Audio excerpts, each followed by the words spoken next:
አንድ ወንድሜ ምን አለኝ ጃፓንኛ ቋንቋ ስመጣ አይደርስም። ጃፓን ላይ በጣም ብዙ ነው የስራ እድል ያለው። የስቱደንት ኢትዮጵያ ሆናችሁ የተለያዩ ስራዎችን አፕላይ ብታደርጉ $2,000 በላይ ትከፈላላችሁ። መጥቼ እዛው ኡበር መስራት ፈልጋለሁ እንዴት ነው ኡበር መስራት የምንችለው ብላችሁ ጠይቁኛላችሁ። ሰላም ውድ የኖኒዮን ቻናል ተከታታዮች እንዴት ናችሁ? ደህና ናችሁ ወይ? እኔ በጣም ደህና ነኝ። ዛሬም እንግዲህ ለየት ባለ ቪዲዮ ተመልሼ መጥቻለሁ። በዛሬው ቪዲዮ እንግዲህ ጃፓን ላይ ከመምጣታችሁ በፊት ማወቅ ያለባችሁን ወሳኝ ነገሮች የምነግራችሁ ይሆናል። ይሄንን ቪዲዮ እስከ መጨረሻው ብታዩም እንግዲህ ስለ ወርሃዊ ወጫችሁ፣ ስለ የስራ ሁኔታ፣ የቪዛ ሁኔታ እንዲሁም ደግሞ ጃፓን ላይ ወሳኝ የሚባሉ ነጥቦችን የምነግራችሁ ይሆናል ማለት ነው። ይሄንን ቪዲዮ እስከ መጨረሻው አይታችሁ ቪዲዮ ከተመቻችሁ ላይክ እና ሼር ማድረጋችሁን አትርሱ።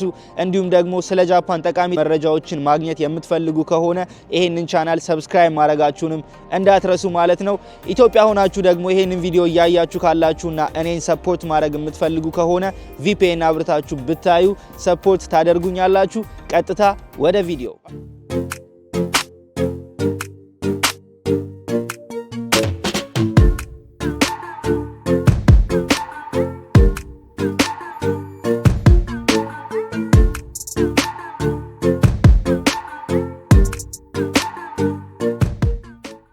ጋይስ እንግዲህ ቀጥታ ወደ ውስጥ ከመግባታችን በፊት ወይም ደግሞ ወደ ማብራሪያው ከመግባታችን በፊት እንደዚህ አይነት ቪዲዮ ከ9 ወር በፊት ሰርቼላችሁ ነበረ።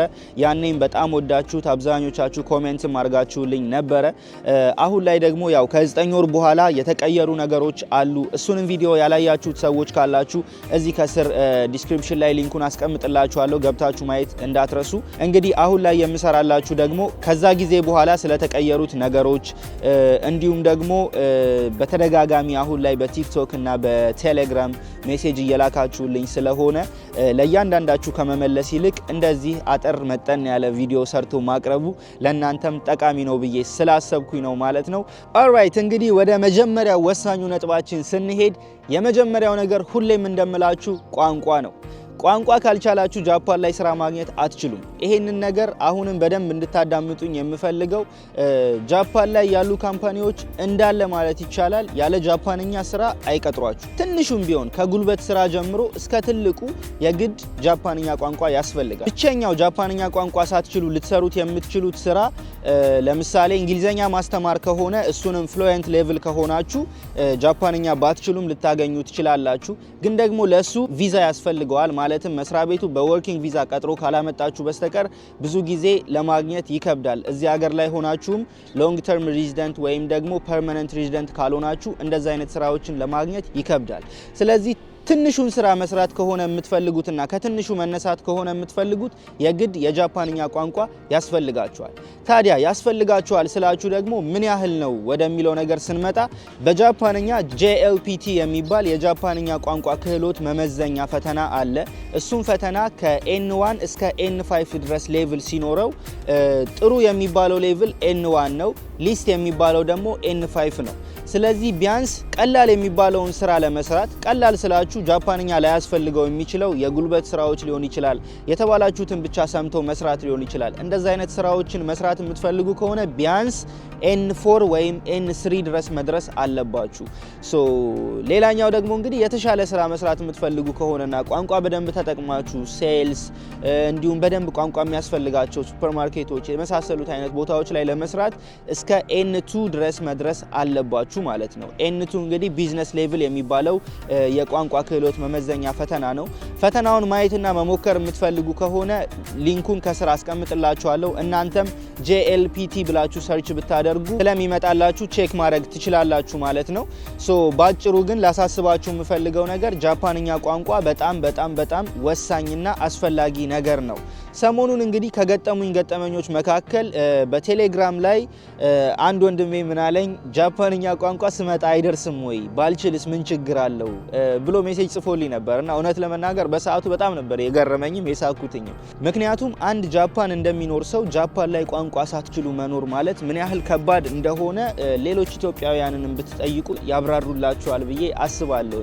በጣም ከባድ ነገር ነውና ጃፓንኛ ቋንቋ የመቻል ፍላጎት ሳይኖራችሁ ሲሄድ ይደርሳል ብሎ መምጣት ደግሞ የበለጠ ህይወታችሁን ሊያከብድባችሁ የሚችል ነገር ነው ብዬ አስባለሁ። ከዚህ ጋር ተገናኝቶ እንግዲህ እምመክራችሁ እዛው ከመምጣታችሁ በፊት ጀምሮ ጃፓንኛ ለምዳችሁ ወይም ትንሽ መሞከር እንኳን ችላችሁና ፍላጎታችሁን አስፍታችሁ ይዛችሁ ብትመጡ ወሳኝ ነገር ነው ብዬ አስባለሁ። እንግዲህ ጃፓንኛ ተማሩ እያልኳችሁ ግን እንዴት እንደምትማሩም ካልነገርኳችሁ ደግሞ ከበድ ስለሚል ብነግራችሁ ጥሩ ነው ብዬ አስባለሁ። በተቻለኛ አቅም ሌላ ቪዲዮ ሰሞኑን በዚህ ጉዳይ ላይ ለመስራት እሞክራለሁ። ግን ደግሞ ከኢትዮጵያ ሆናችሁ ወደዚህ ከመምጣታችሁ በፊት ጃፓንኛ መማር የምትፈልጉ ከሆነ መማር የምትችሉባቸው መንገዶች ልንገራችሁ። አንደኛው ያው ዩቲዩብ ነው። ዩቲዩብ ወሳኝ ነገር ነው። ዩቲዩብ ላይ ቢግነር ጃፓኒዝ ላንጉዌጅ ብላችሁ ሰርች ብታደርጉ በጣም ቀላል ጃፓንኛዎችን ማግኘት ትችላላችሁ። ቢያንስ ለጊዜያዊ የሚሆኗችሁን መግባቢያ እንኳን ከዛ ላይ ማግኘት ትችላላችሁ። ስለዚህ የመጀመሪያው ኦፕሽናችሁ ዩቲዩብ ነው። ሁለተኛው ደግሞ ሂራጋናና ካታካና የሚባሉ የጃፓንኛ አልፋቤቶች አሉ። እነዚህ ቃላቶች ወሳኝ ናቸው። ማንም ሰው ጃፓንኛን ሲጀምር ከነሱ መጀመር አለበት ብዬ አስባለሁኝ እና እነሱን ሂራጋና እንዲሁም ካታካና ብላችሁ ጎግል ላይ ሰርች ብታደርጉ ፎቶአቸውን ማግኘት ትችላላችሁ። አልፋቤቶቹን ማለት ነው። እንግሊዘኛም ስላላቸው እነሱን በደንብ ብትለማመዱ በ2 ሳምንት ውስጥ ትችሉታላችሁ ማለት ነው። ሂራጋናና ካታካና ከለመዳችሁ በኋላ ቀሪውን ደግሞ እንዳልኳችሁ ዩቲዩብ ላይ እንዲሁም ደግሞ የተለያዩ መጽሐፎችን ማግኘት የምትችሉ ከሆነ እንደ ኢቡኮች ማለት ነው ኦንላይን ላይ ሚናኖ ኒሆንጎ የሚባል መጽሐፍ አለ። እዚህ ጋር ፎቶውን አስገባላችኋለሁ። እንዲሁም ደግሞ ጌንኪ የሚባል መጽሐፍም አለ። በጣም እንግሊዘኛው የበዛ ማለት ነው። በደንብ እየለመዳችሁ ስትሄዱ ደግሞ ዴኪሩ ኒሆንጎ የሚባል መጽሐፍ አለ። እሱም መጽሐፍ ጃፓንኛ ብቻ ስለሆነ እነሱን እያያችሁ ብትማሩ ጥሩ ነው ብዬ አስባለሁ፣ እንደ መጀመሪያው ማለት ነው። ስለዚህ ወደ ጃፓን ከመምጣታችሁ በፊት ማወቅ ያለባችሁ ወሳኙ ነገር ቋንቋ ነው። በቃ ልመዱ። ጃፓን ከመምጣታችሁ በፊት ትንሽ ሞክራችሁ ጃፓን ከመጣችሁ በኋላ ደግሞ በደንብ ትለምዳላችሁ ማለት ነው። ሁለተኛው ነገር ደግሞ እንግዲህ የስራ ፈቃድ ነው። ይሄንን የሚያልኩበት ዋነኛው ነገር ምንድነው መሰላችሁ? ጃፓን ላይ እንደምታገኙት የስራ ፈቃድ ወይም ደግሞ እንዳላችሁ የስራ ፈቃድ መስራት የምትችሏቸው ስራዎች በጣም ይለያያሉ። ስለዚህ ለምሳሌ እናንተ በተማራችሁበት መስራት ፈልጋችሁ ቋንቋ ለምዳችሁ ብዙ ነገሮች ሞክራችሁ ያላችሁ የስራ ፈቃድ ግን ያንን ነገር የማይፈቅድላችሁ ሊሆን ይችላል። ለምሳሌ ያላችሁ የስራ ፈቃድ የ6 ወር ኦር ደግሞ በካምፓኒ በኩል ያላገኛችሁት የስራ ፈቃድ ስፖንሰርሺፕ የሌለው ከሆነ በተማራችሁበት መስራት አትችሉም። ብዙ ቦታዎች ላይም ተቀባይነት አታገኙም። ውስን ቦታዎች፣ የጉልበት ስራዎች፣ ሬስቶራንቶች እንዲሁም ደግሞ እንደዚህ አይነት ቦታዎች ላይ ነው ስራ ልታገኙ የምትችሉት እንጂ በተማራችሁበት በትላልቅ ለምሳሌ በየትኛውም በአይቲ ሴክተር ሊሆን ይችላል፣ ኢንጂነሪንግ ሊሆን ይችላል፣ በየትኛውም ስራዎች ላይ ለመስራት ቋንቋ በደንብ ብትለምዱ ራሱ የስራ ፈቃዱ ከሌላችሁ መስራት አትችሉም ማለት ነው። ማለትም ያላችሁ የስራ ፈቃድ ሊገድባችሁ ይችላል። ስለዚህ ይሄንን ነገር ቀድማችሁ ብታረጋግጡ ጥሩ ነው ብዬ አስባለሁኝ። ስለ ስራ ጉዳይ ደግሞ በደንብ ያብራራውበት ሌላ ቪዲዮ ስላለ እሱን ቪዲዮ ዲስክሪፕሽን ላይ ማስቀምጥላችኋለሁ፣ ሄዳችሁ ብታዩት እመክራችኋለሁ ማለት ነው። ኦልራይት ዛሬ እንግዲህ ያው ቪዲዮም እንዲረዝም ስለማልፈልግ በተቻለኝ አቅም አጠር ለማድረግ ነው የምሞክረው። ያው ለእናንተ ማሳሰቢያ ብቻ ስለሆነ መስራት የፈለኩት። ቀጥሎ እንግዲህ የምነግራችሁ ስለ ወርሃዊ ወጪ ሁኔታ ነው፣ ወይም ደግሞ ወጪና ገቢያችሁ ምን ይመስላል የሚለውን ነገር በትንሹ ላስረዳችሁ ፈልጋለሁ። ጃፓን ላይ በጣም ብዙ ነው የስራ እድል ያለው። የሰው ኃይል በጣም ትፈልጋለች ጃፓን። እንደምታውቁት ወጣቶች በጣም ትንሽ ነው ያሉት። ከትላልቅ ሰዎች ጋር ሲነጻጸሩ ሽማግሌዎች ስለሆነ የሚበዙት በጣም ብዙ የስራ እድል አለ። ግን ደግሞ እነዛ የስራ እድሎችን ለማግኘት የግድ የጃፓንኛ ቋንቋ ካላወቃችሁ በስተቀር ማግኘት አትችሉም እና እናንተ ምን ያክል መስራት ብትፈልጉም ቋንቋ ካላወቃችሁ ግን ማግኘት የምትችሉት ስራ ውስን ነው።